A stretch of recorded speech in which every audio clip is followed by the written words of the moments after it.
Thousand Autumns, is a Meng Xi Shi novel. This is an audiobook made by fans for other fans. Disclaimer. The main couple of the story is made up of two men. If you don't like it, don't listen. Thank you. Remember, subscribe and click the bell to stay updated on all the new releases. Enjoy. Chapter 24. It was the servant from the inn. He was holding a soup bowl and a plate in his hands. "Mister, here is the medicine decocted according to the prescription you've written. The kitchen has also prepared lotus seed syrup and some desserts. You two can have some for now, and we'll send the other dishes over at dinner time."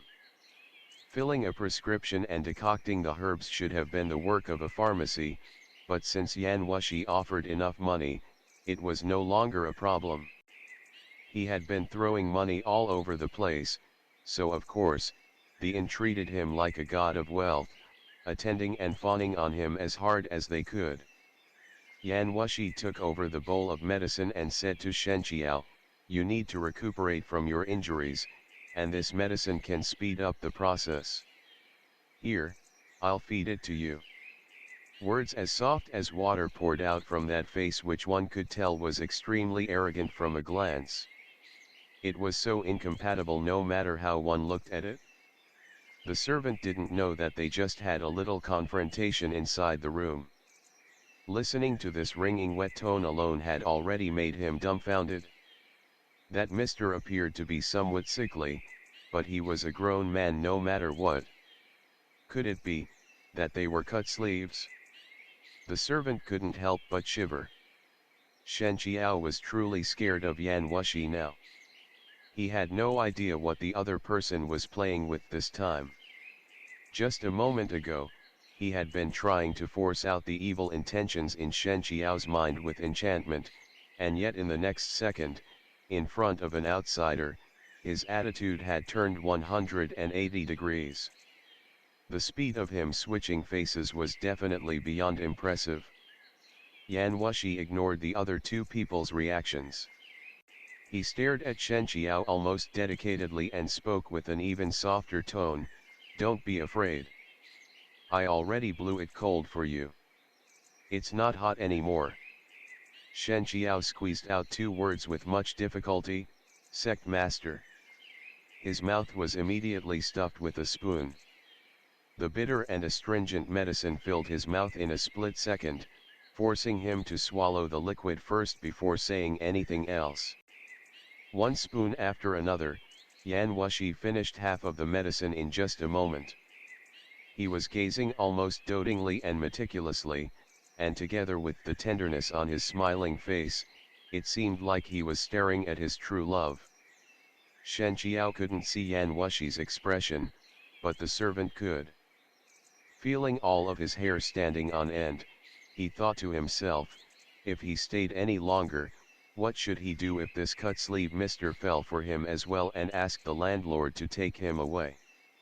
He immediately put down the food and smiled apologetically, "Enjoy your meal, misters. I'll leave for now. Just ring the bell if you need something else." Wushi grunted in reply and didn't even turn his head back. The servant heaved a sigh of relief. He wiped away the cold sweat on his forehead and sloped off in a hurry.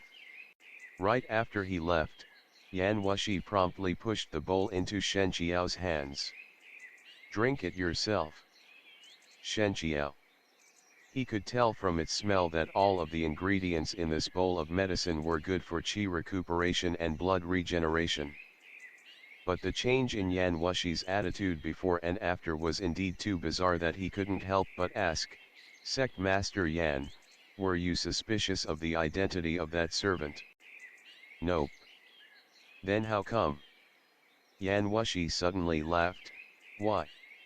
Don't tell me you're so addicted to being fed now that you want me to feed the rest to you as well." Shen Qiao. Wushi held Shen Qiao's chin in his hand and commented, "From what I see now, you're actually quite good looking. Most of the disciples in the three demonic sects practice enchantment and they all have good appearances." However, if you weren't so sick all the time, you would look even better than them. It would be a different case if he was manipulated by others like this when he was seriously wounded, since he wouldn't be able to resist anyway. But Shen Qiao's mind was completely clear now. He couldn't help but lean his head backwards, pushing Yan Wushi's hand to the side. The other person didn't force him either. He simply let go of Shen Qiao. "Have you ever heard of a lip cup?" asked Yan Wushi. "What's that?" The other person sounded way too serious. Shen Qiao didn't suspect him leading the conversation elsewhere. Yan Wushi laughed. "When prostitutes in a brothel feed wine to their customers mouth to mouth, it's called a lip cup." "Well, it's not a problem for me if you want me to feed the medicine to you the same way." Shen Qiao was an upright gentleman who had always kept a pure heart and few desires. When had he ever heard flirtations like this? He immediately pursed his lips, but his pale face was inevitably suffused with a thin layer of redness. However, rather than shyness, it was caused by fury. Yan Wushi finally had enough teasing. Seeing the change in Shen Qiao's expression, he burst into laughter and seemed to find it very amusing. Shen Qiao's face was livid with rage. Ever since then, Yan Wushi seemed to have his mind set on some weird interests. It was as if he was addicted to teasing Shen Qiao. He often play-acted in front of others just to see Shen Qiao change his expression. Shen Qiao's temperament was good, and his mind was secure as well. After a few rounds, he was already able to keep a straight face in front of all sorts of harassment and harsh comments. However, Yan Wushi didn't lose interest in him at all. In fact, he even pushed further as if he was determined to find the other person's bottom line. Fortunately, although he asked Shen Qiao to travel together with him, Yan Wushi didn't restrict Shen Qiao's freedom.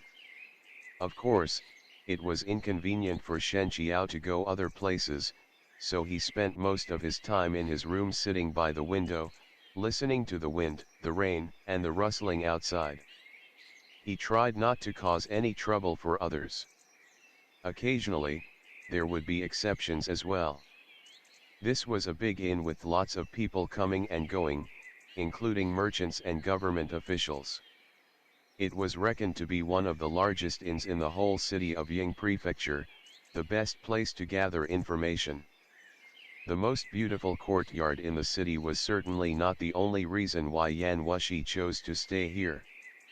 The inns and taverns at this period of time were already separated into common dining halls and compartments on the inside. The compartments were divided into big compartments and private compartments. The private ones were reserved by small groups for private meetings, while the bigger ones were classified according to scholars, farmers, artisans, and merchants by the innkeepers in order to attract customers. Merchants could ask to sit in rooms where there were a lot of merchants. Even if they didn't know each other beforehand, they might be able to become friends after the meal, and they could also expand their networks and even set some deals by embracing the opportunity. It was indeed a benefit for both sides. Same for the scholars and the martial artists. Of course, there were also merchants pretending to be scholars, and they insisted on joining the scholars' compartments, but they ended up becoming laughing stocks most of the time. Generally speaking, people wouldn't want to lose their faces like that.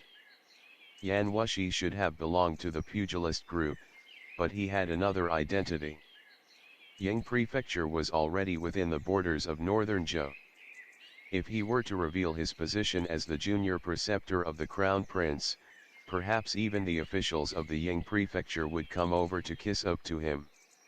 Surprisingly though, he didn't join either side. Instead, he led Shen Qiao into a merchant compartment. Shen Qiao was now gradually getting used to being in the dark. Having Yan Wushi guide him, he slowly followed with the help of his bamboo stick. He didn't need anyone to support him, but Yan Wushi insisted on holding him by his wrist. This intimate scene induced everyone to glance at them from the corner of their eyes. Shen Qiao wasn't able to pull back his hand, so he had to let Yan Wushi have his way. Ever since they arrived at the city of Ying Prefecture, whenever there were other people around, Yan Wushi would treat Shen Qiao as gently and softly as possible. The others didn't know the story behind their relationship. Looking at the two of them, especially the ambiguity in which Yan Wushi stared at Shen Qiao, they simply classified Shen Qiao as some sort of boy toy. It was just that they had never seen a blind boy toy. When they saw the two of them walk in, they all found it strange yet amusing at the same time as they gazed at Shen Qiao. They took a seat and shared the table. Yan Wushi politely refused the servant's help and personally arranged the tableware for Shen Qiao. He then grabbed Shen Qiao by the hand and pointed out where and what the dishes were one by one. He was acting so considerately that even if people from the Cleansing Moon sect were present, they probably wouldn't dare to recognize Yan Wushi. If it was a few days ago, Shen Qiao would have felt uncomfortable from head to toe. But goosebumps eventually disappear if one has enough of them. He took over the chopsticks without the slightest change in his face, thanked Yan Wushi for it, then slowly tasted the food. Seeing how they completely ignored others around them, everyone started to lose their interest. They simply cursed a few times in silence, then went back to their original topics. Everyone present was a merchant traveling through the country.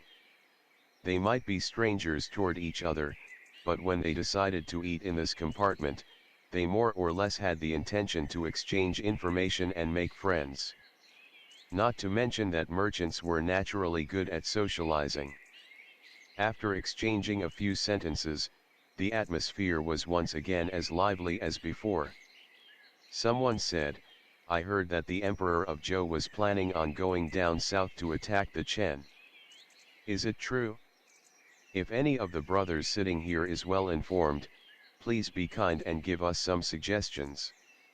I've been traveling back and forth frequently this year and would like to prepare in advance. It's not a big deal with the goods, but I'd rather not lose my life over it." Many people echoed after hearing what he said, "That's right." Someone asked him, "Su Erlang, where did you hear about this?" Su Erlang replied, "I heard it from my relative. He's a servant that lives in the residence of the local Sir Governor. His information should be reliable." Another person said, "I heard about it too. It's most likely true. Just think about it. Ever since the Emperor of Zhou returned to the throne, His Majesty has been very aggressive and he has made vigorous efforts to build a strong state. A populous and affluent land as the South is nowadays, the Chen dynasty also occupies vast territory. If the Emperor of Zhou wants to unify the whole country, he'll certainly try to seize the Chen dynasty first." "Well, I don't think so." Someone immediately disagreed. Just 2 years ago, Chen and Zhou were still allies against the Qi during the northern expedition in the Taijian era.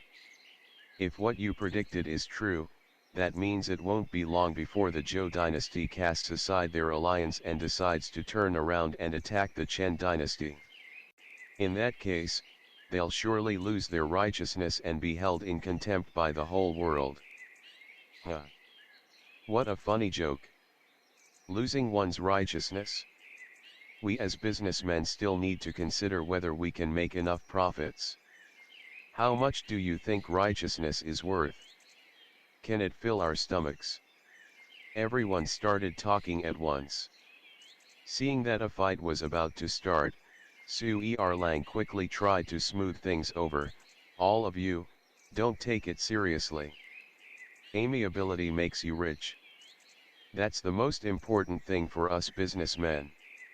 As for military and political events, those are what the big guys need to worry about. How does it concern us? What we care about is just which parties are involved in the war or whether there will be a war or not." Due to his interruption, the slightly awkward atmosphere was finally relieved. The two people who were debating both looked a bit embarrassed and sat back down to enjoy their food and wine. Among the customers, a southern-looking man in casual clothes who had been quiet previously suddenly spoke, "In my opinion, all of your conjectures are wrong. If the Emperor of Zhou wants to start a war, the Chen dynasty definitely won't be his first choice. It should be safe to travel between Chen and Zhou to do business for the time being." The others asked, "How so?" He explained, "People always pick the weak members of the herd. Compared to the Chen dynasty, the Qi country is obviously more of a pushover. Even if Zhou is not coming after the Qi, it will probably be the Tuzhou. Briefly speaking, in the short term, the Emperor of Zhou will not be in a hurry to start a war with the Chen dynasty." Shen Qiao also put down the chopsticks in his hand. He straightened his back and listened attentively. Though he was once the head of an entire sect, the leader of the Daoist school, since Mount Xuandu had secluded itself and he also did not pay any attention in this area, he knew very little of the outside world compared to these merchants that traveled all over the country. This shortcoming was gradually exposed after he left home, and he was very aware of it himself. Therefore, every time he heard others talking about the situation of the world, he would listen with rapt attention. End of the chapter. Stay tuned for more BL.